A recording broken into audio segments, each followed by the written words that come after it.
Lagi dengan saya Aidil Jebat. Pada hari ini 21 hari bulan hari Jumaat. Satu kereta Sarena tahun 2000 apa je? 2003. Okey. 2003 asal saya cek tadi arus negatif dalam 0.05, 0.06 macam tu. Sebab asal kabel, asal kilang tu dia dah start keras, dah ada masalah. Saya cek tadi, lepas tu saya buat ke abang ni satu teknik pintasan untuk testing arus. Saya buat satu kabel yang baru, kabel 500N. Expired date sampai 15 tahun, 16 tahun, 17 tahun macam tu lah.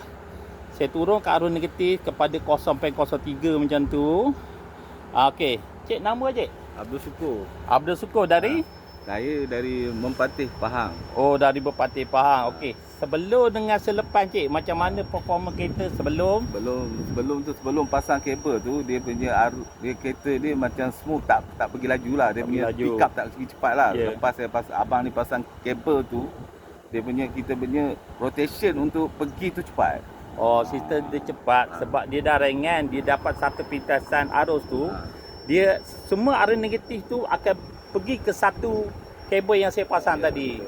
Bila dah jadi macam tu, sistem akan jadi ringan. Bateri boleh pergi sampai 5 tahun. Dia punya aircon akan sejuk tajam lagi. Lepas tu dia punya radio akan sharp lagi. Yang pastinya bila kereta dah start ringan, akan berlaku penjimatan minyak kat situ. Okey, nanti jumpa lagi dalam live TikTok saya Aidil Jebat. Pemandu ambulans Malaysia, angkat tangan hormat semua.